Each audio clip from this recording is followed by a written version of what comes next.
सर्वांना सप्रेम नमस्कार. सहकार मैत्री या आपल्या यूट्यूब चॅनलमध्ये आपलं सहर्ष स्वागत आहे. मित्र हो, आपण नागरी पतसंस्था, ग्रामीण बिगर शेती पतसंस्था आणि वेतनदारांच्या पतसंस्था यांच्या ताळेबंदाचं विश्लेषणासंबंधी चर्चा करत आहोत. सुरुवातीला आपण ताळेबंदाच्या देणे बाजूविषयी बोललेलो आहोत आणि त्यानंतर आपण ताळेबंदाच्या येणे बाजूविषयी बोलत आहोत.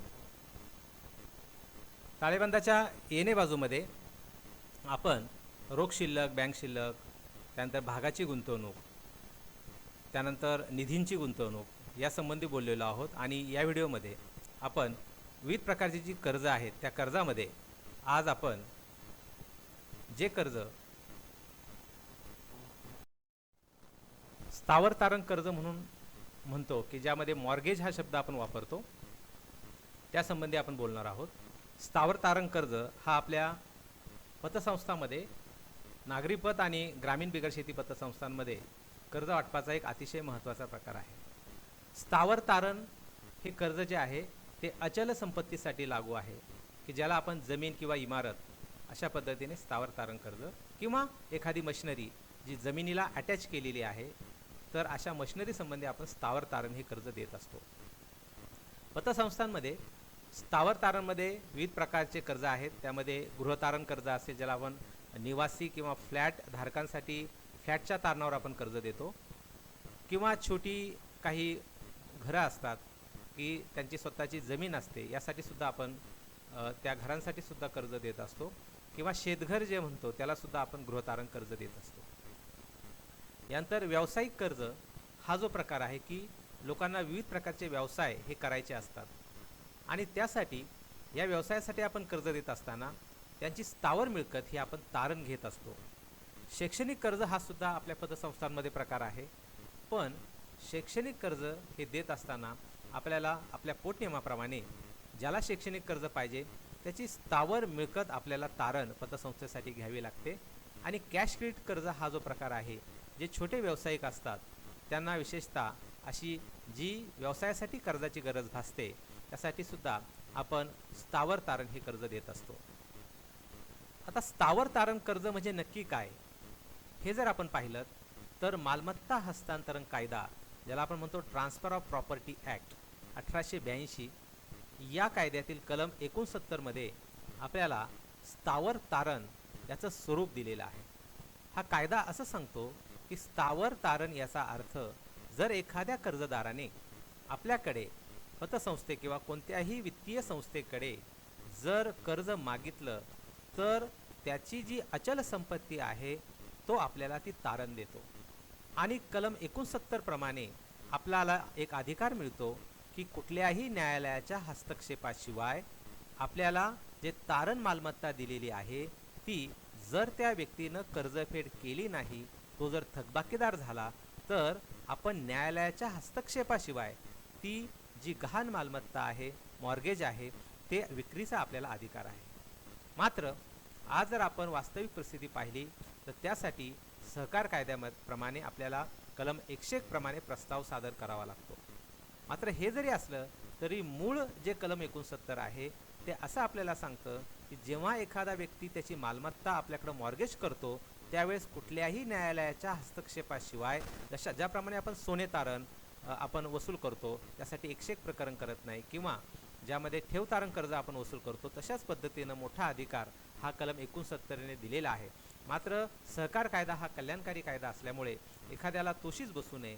बऱ्याचदा एखाद्याचं घर असतं, एखाद्याची जमीन असते आणि त्यामुळं आपल्याला 101 प्रकरण हे माननीय निबंधकाकडे, संबंधित निबंधकाकडे दाखल करावं लागतं. मग ते तालुक्याचे सहाय्यक निबंधक असतील, जिल्हा उपनिबंधक असतील, किंवा त्या स्तरावरचे जे निबंधक आहेत त्यांच्याकडे आपल्याला 101चा प्रस्ताव दाखल करून आपल्याला त्या तारण मालमत्तेच्या वसुलीचं कामकाज करावं लागतं. कारण बऱ्याचदा यामध्ये आपल्याला तारण मालमत्ता ही जमीन किंवा घर असेल तर 8अ प्रश्न निर्माण होतो 7-12 प्रमाणेच, आणि मग आपल्याला मान्य जिल्हाधिकाऱ्यांची सुद्धा परवानगी घ्यावी लागते आणि त्यामुळं 101 प्रकरण आपल्याला त्यामध्ये करण्यास सांगितलं गेलेलं आहे.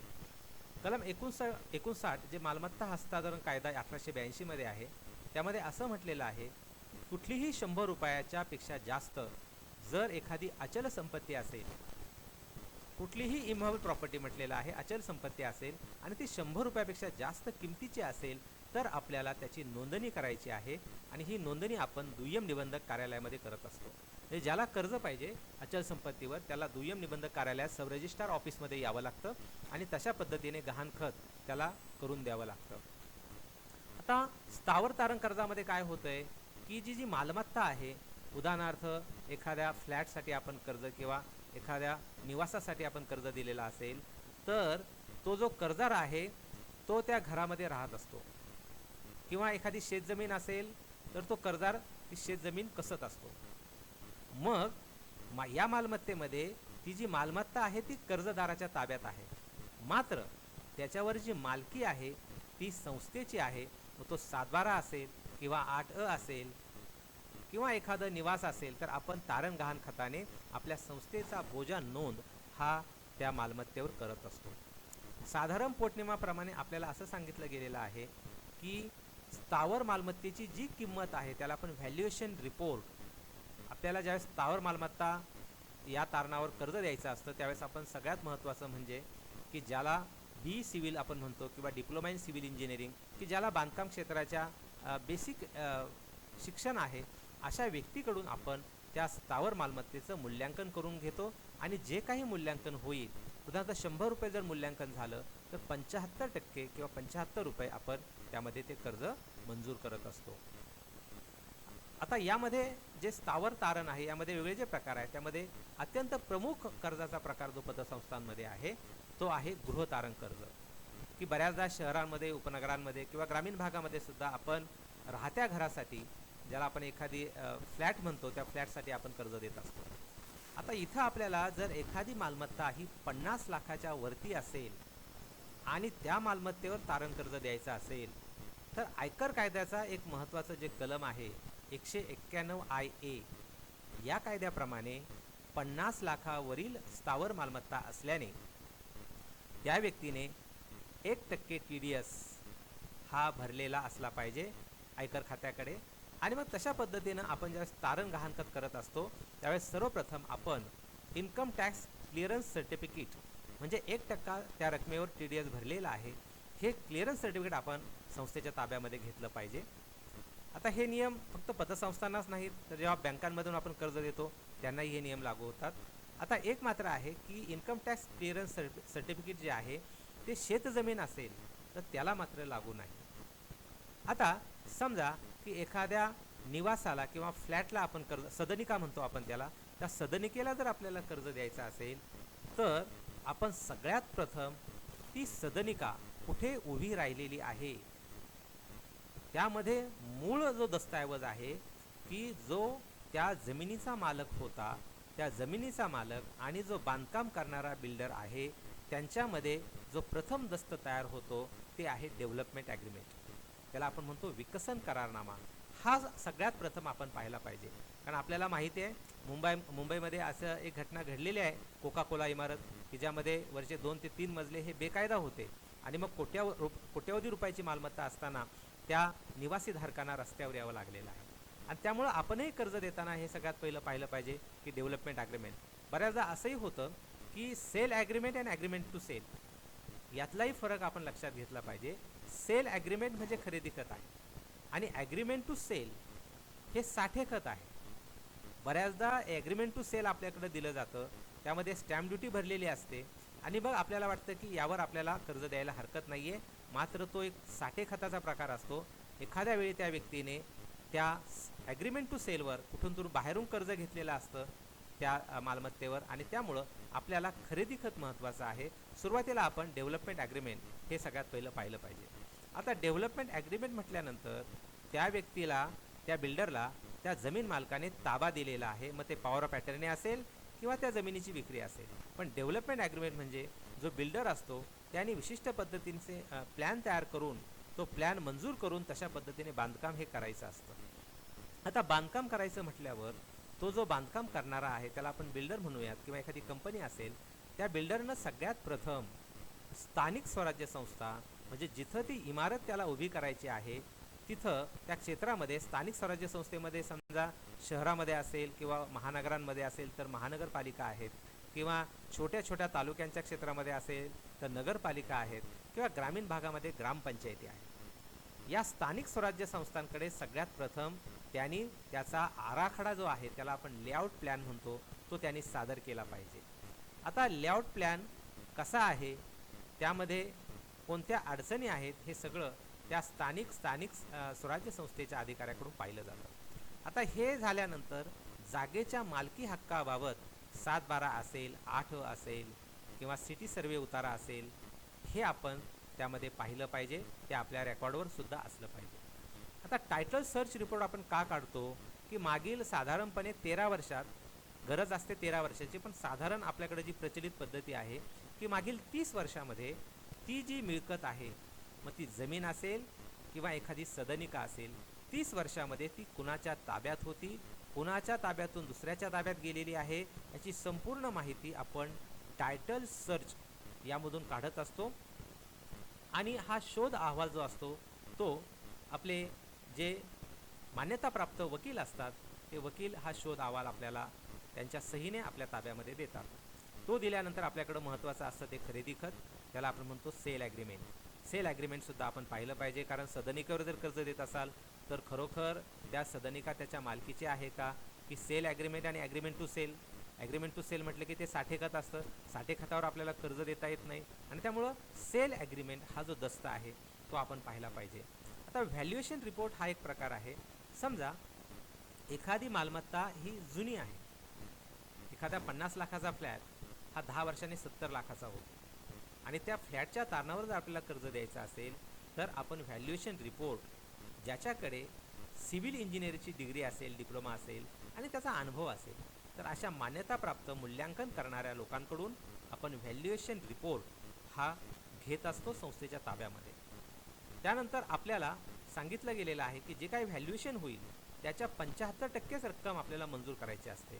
त्यामुळे ते व्हॅल्युएशन बरोबर आहे का हे सुद्धा आपण पाहणं आवश्यक आहे. आता खरेदी खताबरोबरच प्रॉपर्टी कार्ड, म्हणजे ती जी जमीन असते ती जमीन संपूर्णपणे 100% त्या कर्जदाराच्या नावावर आहे किंवा नाही, किंवा त्या बिल्डरच्या नावावर आहे की नाही, हे प्रॉपर्टी कार्डमधून सिद्ध होत असतं. त्यानंतर अर्थातच एकदा प्लॅन मंजूर झाला आणि त्या पद्धतीने आपण मग कमेन्समेंट सर्टिफिकेट जे आपल्याला स्थानिक स्वराज्य संस्था देतात त्याला आपण म्हणतो बांधकाम सुरू केल्याचा दाखला. बांधकाम सुरू होतं, बांधकाम रचलं जातं, बांधकाम केल्यानंतर बांधकाम एकदा पूर्ण झालं की सर्व गोष्टी त्यामध्ये मग ड्रेनेज परमिशन असेल किंवा पाणी पुरवठ्याची परमिशन असेल, तर ह्या सगळ्या परमिशन झाल्यानंतर आपल्याला त्या स्थानिक पातळीवर बांधकाम पूर्णत्वाचा दाखला, त्याला आपण म्हणतो कंप्लीशन सर्टिफिकेट, हे आपल्याला मिळत असतं. कंप्लीशन सर्टिफिकेट म्हणजे जो लेआउट प्लॅन त्या बिल्डरनं दाखल केलेला आहे, मग त्यामध्ये 5 मजले असतील, 7 मजले असतील, ते सर्व बांधकाम सर्व पद्धतीने सर्व प्रकारचं बांधकाम पूर्ण झालेलं आहे, सर्व सोयी त्यामध्ये पुरवलेल्या आहेत, हे सर्व आपण त्यामध्ये पाहत असतो. आणि त्यासाठी सर्व प्रकारचे कर योग्य पद्धतीने बिल्डरने भरलेले आहेत हे सुद्धा आपण त्यामध्ये पाहत असतो. आता यानंतर तारण गहाणखत जे असतं ते आपल्याला सब रजिस्ट्रार कार्यालयामध्येच करायचं असतं, आणि तारण गहाणखत करताना बऱ्याचदा संस्थांचे लोक किंवा बँकांचे लोक उपस्थित राहत नाहीत, मात्र हे शक्यतो टाळावं. तारण गहाणखत करताना संस्थेचा प्रतिनिधी तिथं गेला पाहिजे, आणि जो कर्जदार आहे त्याचबरोबर जे ज्याला आपण म्हणतो की साक्षी पुरावे देणारे ते सुद्धा तिथं आपल्याला साक्षीदार आपण त्याला म्हणतो ते सुद्धा तिथं असले पाहिजेत, आणि योग्य पद्धतीने आपण दुय्यम निबंध कार्यालयातून ते जे दस्त आहे तो नोंदणी आपण केला पाहिजे. तारण गहाणखत किंवा मॉर्गेज हा आपल्या शहरं आणि उपनगरांमध्ये किंवा जे आता ग्रामीण भागामध्ये काही शहरं डेव्हलप होत आहेत त्यामध्ये मॉर्गेज हा प्रकार खूपच गाजलेला आहे, तो अनेक ठिकाणी वापरला जातो. आता यामध्ये आपण अशा पद्धतीने संस्था म्हणून कर्ज व्यवहार करताना आपण आपल्या संस्थेचा स्वतःचा सल्लागार, कायदा सल्लागार, त्याला आपण वकील म्हणतो, तो सुद्धा असला पाहिजे. कारण कायद्यानुसार खरोखर ती तारण मालमत्ता जर विक्रीस काढली तर ती रक्कम आपल्याला मिळणार आहे का, जो भेट अहवाल आपल्या सेवकांनी तयार केलेला आहे तो रास्त आहे का. बऱ्याचदा असं होऊ शकतं की काही अनुचित प्रथा वापरून, त्याला आपण ओमिशन अँड कमिशन म्हणतो, तर अशा पद्धतीनं काही अनुचित प्रकार वापरून आपले संस्थेचे सेवक चुकीच्या पद्धतीने कर्जदाराला सोबत घेऊन अहवाल तयार करू शकतात. आणि त्यामुळं कायदा सल्लागाराचं प्रमुख काम आहे की जर एखादं कर्ज थकलं तर आपल्याला तात्काळ त्या तारण गहाणखतातून आपली रक्कम कुठलीही अडचण न येता वसूल करता येईल आणि मग वसुलीसाठी ते तारण योग्य आहे हे पाहण्याचं काम. कारण आपल्याला माहिती आहे की काही वतनाच्या जमिनी असतात. आता वतनाच्या जमिनीमध्ये सुद्धा आपल्याला अडचणी येतात की बऱ्याचदा ते जे वतन आहे त्याची रक्कम नजराना म्हणतो आपण त्याला, तो भरावा लागतो. योग्य पद्धतीनं सर्वांची संमती घ्यावी लागते, जिल्हाधिकाऱ्यांची परवानगी त्यामध्ये लागते. आणि मग बऱ्याचदा जर अशा परमिशन किंवा परवानगी आपण घेतल्या नाहीत तर आपल्याला अडचणी येतात. आणि त्यामुळे आपल्या संस्थेचा स्वतःचा कायदा सल्लागार असावा. आणि शक्यतो तारण गहाणखत ही कर्ज प्रकरणं करताना आपल्या जो वकील असेल किंवा आपला जो एखादा चार्टर्ड अकाउंटंट असेल, आर्थिक स्थितीबाबत विवेचन करणारा, तो सुद्धा ह्या दोघांचाही सल्ला आपण त्यामध्ये घेणं आवश्यक आहे. एकदा आपण तारण मालमत्तेवर कर्ज दिलं की आपल्या संस्थेची मोठी जबाबदारी येते की ती जी मिळकत आहे त्याचा आगीचा आणि चोरीचा विमा उतरवला पाहिजे. बऱ्याचदा असं होतं की तो व्यक्ती कर्ज घेतो कर्जदार आणि मग त्याच्याकडून ती गोष्ट राहून जाते. आणि त्यामुळं आगीचा आणि चोरीचा जो विमा आहे तो दरवर्षी उतरवला आहे की नाही, त्याचं नूतनीकरण केलं आहे की नाही. आणि नसेल जर अशा पद्धतीने असे झालं तर मग पतसंस्थेचं हे काम आहे की त्यांनी ती विम्याची रक्कम भरली पाहिजे आणि मग कर्जदाराच्या खात्यातून ती वसूल केली पाहिजे किंवा त्या कर्जदाराच्या खात्याला ती नावे टाकली पाहिजे. आता आपण जे तारण गहाणखतासाठी कर्ज देतो, उदाहरणार्थ समजा सदनिकेसाठी आपण कर्ज दिलेलं असेल तर अर्थातच ती सदनिका आपण तारण घेतो. मग अशा वेळी आपल्याला आपल्या पोटनियमाप्रमाणे जर एखाद्याला तारण गहाणखत दिलं तर 1 वर्ष हा विश्रांतीचा काळ म्हटलेला आहे. म्हणजे 1 वर्ष त्यांनी कुठलाच मुद्दल भरायचं नाही, फक्त व्याज भरायचं आहे. उदाहरणार्थ आपण त्याला 13% कर्ज दिलं असेल तर त्याने फक्त ते व्याजच भरायचं आहे. म्हणजे एक महत्त्वाची पोटनियमामध्ये आपल्या तरतूद केलेली आहे की जर आपण तारण गहाणखतावर कर्ज दिलं, मॉर्गेज जर दिलं तर पहिलं 1 वर्ष त्या व्यक्तीनं मुद्दल भरण्याची अजिबात आवश्यकता नाही. त्याला आपल्या पोटनियमामध्ये विश्रांतीचा काळ म्हटलेला आहे. आता जरी त्याला 1 वर्ष आपण मुद्दल भरण्यास सवलत दिलेली असली मात्र व्याजाला अजिबात आपण सवलत दिलेली नाही. आपला पोटनियम असं सांगतो की त्या प्रथम 1 वर्षातलं व्याज मात्र आपण वसूल करायचं आहे. आता एकंदरीत हा विश्रांतीचा काळ धरून जे काही मॉर्गेजवर आपण कर्ज देतो, तारण गहाणखतावर कर्ज देतो, त्या कर्जाची एकूण मुदत ही 180 महिन्यांपेक्षा जास्त असणार नाही असा आपला पोटनियम त्यामध्ये सांगतो. तारण गहाणखताबरोबरच आपण जे काही व्यावसायिक कर्ज देतो किंवा कॅश क्रेडिट कर्ज देतो किंवा शैक्षणिक कर्ज देतो, हे सुद्धा आपल्या पोटनियमाप्रमाणे आपल्याला त्या कर्जदाराची जी तारण मालमत्ता आहे ती अचल संपत्ती ताब्यात घेऊन तारण गहाणखत करून आपण ती कर्ज त्याला देत असतो. आणि त्यामुळे आपल्या पोटनियमाप्रमाणे ही तारण गहाणखतामध्येच येणारी कर्ज आहेत, मात्र याची मुदतसुद्धा 84 महिने हीच दिलेली आहे. आता साधारणपणे समजा व्यावसायिक कर्ज देत असाल, समजा त्याचं एखादं दुकान असेल किंवा एखादा ब्युटी पार्लरचा एखादा त्यांना एक ज्याला आपण म्हणतो की ब्युटी पार्लरचं एखादं शॉप टाकायचं असेल तर इथं आपण पाहिलं पाहिजे की व्यावसायिक कर्ज देताना आर्थिक पत्रकं पाहिली पाहिजेत, त्यांची बँक खाती पाहिली पाहिजेत, खरंच तेवढी उलाढाल होते का. कॅश क्रेडिट असेल व्यावसायिकांसाठी तर त्यामध्ये ती उलाढाल आहे का, हे सुद्धा आपण त्यामध्ये पाहिलं पाहिजे. त्यामध्ये टॅक्स भरल्याचं रिटर्न आपण घेतलं पाहिजे मागील 3 वर्षातलं, किंवा आर्थिक पत्रकं आपण व्यवस्थित पाहिली पाहिजेत. त्यांचा स्वनिधी किती आहे, त्यांची देणी किती आहेत, त्यांची मालमत्ता किती आहे, एकंदरीत भागभांडवल त्यांनी किती गुंतवलेलं आहे, हे सुद्धा आपण प्रमाणशीर व्यवस्थितपणे पाहिलं पाहिजे. आता शैक्षणिक कर्ज हा जो प्रकार आहे तो आपल्याकडं उच्च शिक्षणासाठी आपण तो देत असतो. मात्र त्या विद्यार्थ्याचे जे पालक आहेत त्यांची जी अचल संपत्ती आहे ती आपण तारण घेऊन तशा पद्धतीनं कर्ज देत असतो. समजा आता MBBSसाठी जर असेल तर मग त्यामध्ये आपल्याला 5 वर्ष थांबावं लागतं, 5 वर्ष आपल्याला हप्ते पाडावे लागतात. आणि त्यामुळं ज्या पतसंस्था आहेत त्यामध्ये शैक्षणिक कर्ज हे अचल संपत्तीच्या तारणावर आपण शैक्षणिक कर्ज हे देत असतो. तशाच पद्धतीनं जर कॅश क्रेडिट कर्ज आपण एखाद्या व्यावसायिकाला देत असाल तर त्याचा जो व्यवसाय आहे त्याचा व्यवसायाचे जे व्यवहार आहेत, म्हणजे त्याची रक्कम भरणं असेल, पैसे काढणं असेल, ते बऱ्याच प्रमाणामध्ये आपल्या पतसंस्थेकडून व्हावं यासाठी आपण प्रयत्न केले पाहिजे. मित्रहो, आपण हे जे यूट्यूब चॅनल सुरू केलेलं आहे त्याचा मुख्य उद्देश आपल्या सहकार चळवळीमध्ये ज्या अनेक स्तरावर लोक कार्यरत आहेत, त्यामध्ये मग सहकार क्षेत्रातील अधिकारी असतील किंवा लेखापरीक्षक असतील, त्याच पद्धतीनं सहकारी संस्थांचे पदाधिकारी असतील, संचालक असतील किंवा सेवक असतील, किंवा एकंदरीत ज्याला सहकार चळवळीबद्दल एक नवीन जाणून घेण्याची इच्छा आहे त्यांच्यासाठी आपण यूट्यूब चॅनल सुरू केलेलं आहे. आपल्याला नम्र विनंती आहे की हे यूट्यूब चॅनल आपल्या जास्तीत जास्त सहकाऱ्यांमध्ये ज्यांना त्याची खूप गरज आहे अशा जास्तीत जास्त लोकांपर्यंत, संस्थांपर्यंत आपण ते पोचवावं अशी मी आपल्याला विनंती करतो.